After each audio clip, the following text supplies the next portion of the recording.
All right, what's up, Status Coup fam? I hope you enjoyed that premiere episode of Frank Azurri. Ooh, I'm Ron. I play Frank, and this is Drew. Did you free? There you are. You're freezing up a little bit, but I am I think we got freezing? you Oh, a I little tiny bit. But there's Andrew. I've been practicing standing really still too, so sometimes I might just be doing that, You're Ron. nailing it. You know? You're also, I mean, occasionally you could talk without your mouth moving, so you're a very talented guy. Wow. Okay. Throwing my voice. That's one of my many talents. That's amazing. There have been some preemptive comments just in the promo about your beard. Everyone Oh, admires your beard. yeah, yeah. Just laziness on display. You know what I mean? So we'll talk origin story here. So that was the pilot episode of Frank Azurri. I really hope you guys liked it. The first season is going to be right here on Status Coup, and we're going to do an 8-episode first season for you. This idea was birthed because, first of all, vertical filming, there is a scene around it. Like it is kind of a thing that's going on around the world. There's a little scene for it here in LA, and it's a big deal in Rome, Italy. And so I discovered a festival in Rome that was all around vertical filming. And the theme was climate change, which kind of makes sense because vertical filming is a very environmentally sound way to tell stories compared to other ways of making movies. So I came across this festival. I thought it sounded cool. I wanted to come up with an idea for it. I came up with Frank Azurri, and then I hit you up, and I'm like, okay, I got this thing. There's this character, and it's a metaphor for climate change. What do you think? And that's where you came in. So I'll let you take it from there. Yeah, yeah. And I liked the enigma that Frank was, the mystery of Frank when you pitched him to me too. Just being a really smart, but not necessarily putting all the plugs in like the correct holes, right? Yes. Yeah. Yeah. and It's it, yeah, so no, go that ahead. was no, that was super exciting to me. And then just being a celebration, we met after both like transplanting to Pedro. So it becoming like a little kind of love story to the town that we live in a little bit too. Where you know what, I'm gonna go against my character and say you kind of are the poet laureate, Ron.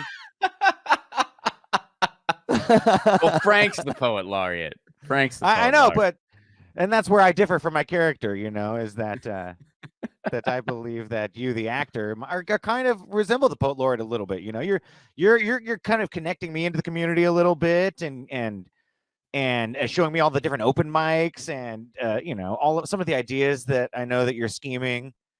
Have a little Yeah. San Pedro love and vertical film love. Speaking of that film fest that you entered in, bringing it back to vertical, Ron, that's a little bit. It's kind of as mysterious as Frank. Yes. That film fest, So right? so we got into the film festival. So this film did premiere in Rome, and it was because of the theme being climate change. You were encouraged to not attend it in person unless you were already in Rome. So we did get in. We did get confirmation emails. We got confirmation of the film being viewed, but we never got the link to tune in ourselves. Yeah. So we just got to know that it happened. We got to be like, well, that's cool. People saw it out in Rome. And now that the festival is definitely over, we can do whatever we want with it. So we decided to do a film series, or to do a series, I guess. I guess it is on film. But yeah. Yeah, no, Frank is yeah. I mean, that was I forget how I said it to you. I think my elevator for Frank is I was just like, he has the brains of George, but the heart of Lenny. Right. And that Right. was like how I try to sort of explain him to people. And yeah, and as the series progresses, you'll see more of that where he'll have these observations where it's obvious he's a very sharp dude, but then he just has these misses.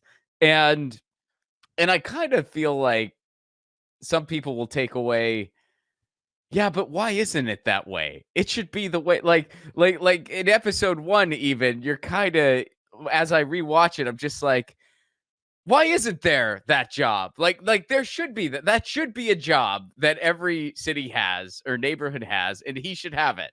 Yeah. Yeah. Yeah. Why is it only like LA or certain cities? Like, maybe this becomes real a little bit and you do go to the city council, Ron, and fart Fart. He farted. That's true. How did you explain it to other people, by the way, when you were like, "Yeah, I'm doing this." Like, did you get a lot of, because I still get a lot of like, "What is a vertical film?" And then you're Right. like, "Well, basically it's like a TikTok video, but a little more like there's a story going on." Right. Like Exactly. I think that's a good way of describing, because people have already been looking at vertical films. It's just, I think that they've been less scripted and less narrative based than like what we're kind of trying to do here. It's like, this is a legitimate web series. It's just you watch it on a different orientation. Uh yeah.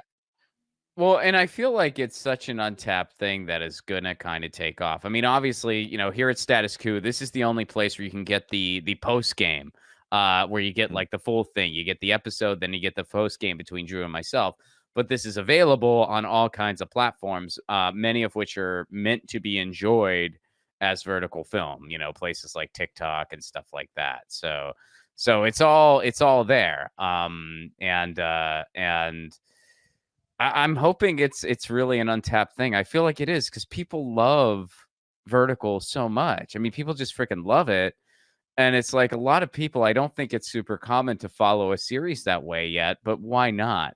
I mean, if you right. try to make it like a full thing, I feel like that might not work. But when you're keeping your episodes, I mean, all of the Frank episodes are like 2 to 5 minutes. Right. So, I think so far the pilot has been our longest episode. That's right. When I rewatched it too, I was like, oh yeah, this one's actually like This one's nearly five. longer. Yeah. Yeah. Yeah. Because we had a while to make it, because I'm like, I found out about this thing, and we have this long to submit it, and I think it was like $10 to submit to the thing, and maybe if you gave them more money, that was what you had to do to get the link. Right. Right.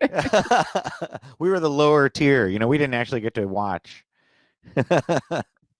So, what should people know now that they've seen the pilot? What should people know about Drew? What do you want them to know about your character? Well, he spells his name differently than I do. No, but Yes.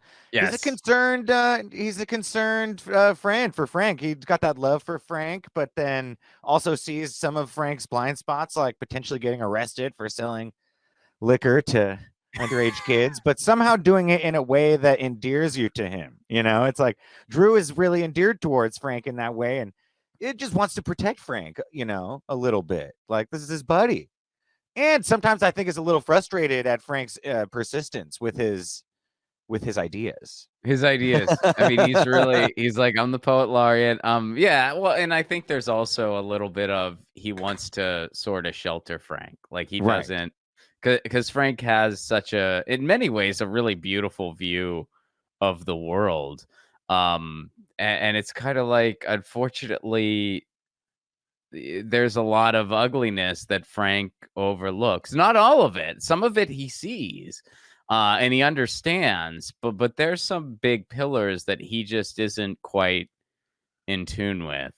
And he needs to learn that. And you wonder what kind of lessons lay ahead for him. Right. What's ahead and where did he come from? I know that's one thing that Drew talks about a little bit too, is we don't really know. What's So his there's just, deal? yeah, there's a mystery to be potentially unraveled here. So in real life, I do make meloncello. I do not sell it to anybody. But I've had some and it's very good. I gave some to you as a gift. I think it was your birthday, right? Wasn't it your birthday? I gave you some. Yeah, and then I remember I was like, "Yeah, I finished," and you're like, you finished it already?" You're like, "Andrew, that's like a dessert. What, you sip that?" I'm like, "Oh, okay, try again." No, I was happy that you finished it. I was kind of like, you finished that whole thing, but Yeah, but you shared it with people. So right, like, right. you brought it out at a party, and you shared it with folks. But you And were I like, did have a dude, lot of it because it's delicious. It's like a candy drink for me, like. I appreciate that. It was my first time making it, hopefully first of many. And my wife helped out a lot. I can't take all the credit. It was a group effort, but yeah, I want to make it again. It's a little more involved than limoncello. I make that as well. And I Right. think I want to do pistachio next. What, can And you and just jello everything? You can. Like, Yeah, I mean, you can really cello anything you want. You know, bacon you just get. cello. Yeah, you could do bacon cello if you wanted to. Although, I mean, if you wanted to be authentic, it would be prosciutto cello. Oh, that's right. That's right. Yeah. Gabagoo. Yeah, but yeah, I mean, you could really do it. I mean, the thing about pistachio is there's just the straight up pistachio liqueur that is like really sweet, and I actually don't care for it. It's too sweet for me. And then Mm, there's the actual like cello that has more of a like a there's more milk, like more of like a latte thing involved, like the meloncello. You right. make it a similar way. I would want to make that one. Right. Because that one's a little, not too sweet. I mean, if the meloncello was a straight up liqueur, I feel like it'd be too sweet. But with the, cream element, it makes it kind of its own thing. And so you Right. can make it either way with pistachio. And I would want to do, the cream based way, which Right. takes longer and is a little more intensive, but still pretty much the same. Right. Is that a So is that digestive, or what is that? Is that the appetizer one, Ron, or is that the mm, when you're done eating one? that can be either Right. one, but Could it's be either. definitely not a digestive. I wouldn't Yeah. say. I would say like limoncello can be a little bit, or grappa can be like kind of or fernet or something. Yeah. Those are kind of more your digestive uh family. Yeah. But yeah. So the next episode, we'll let everybody know. Let me go ahead and get out my official calendar, aka my Yeah. phone. But so these are gonna drop every other week. So the next one will happen on the 13th. So Oh, Tuesday, the 13th of February, right before Valentine's Day, you can enjoy yeah. the second episode of Frank Azurri. Drew and I will do a post game for the second episode, just like we did for this one.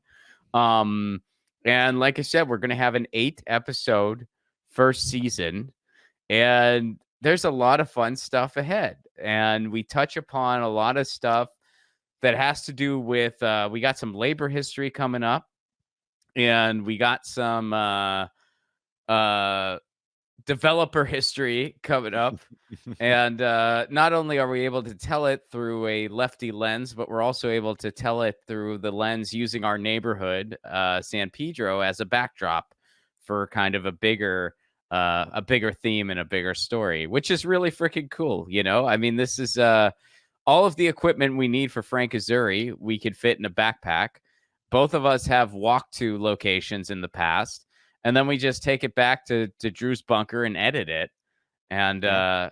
we do the entire thing in our neighborhood. And here in San Pedro, Mike Watt always likes to say that they jam a Kano, which is awesome. And so we're filming a Kano. He gets a shout out in the pilot, by the way. That's right. So we got to start tagging him and everything to see if he responds. Right. Right. Maybe one day we'll run into that flannel character. We'll run into Even. him, and well, he always wears that bright yellow jacket, Okay. so he is kind of distinguishing when he's just like going around. Yeah. But yeah, it would be cool if he responded to this and Yeah. it said, "I'm not trying to be the poet laureate." I don't know. Or He maybe sees he it. is. Maybe Yeah. he is. Maybe he's like, "I've been pushing to be the poet laureate for years. No one Right. Right. responds to my emails." Right. We have a little Mike Frank conflict.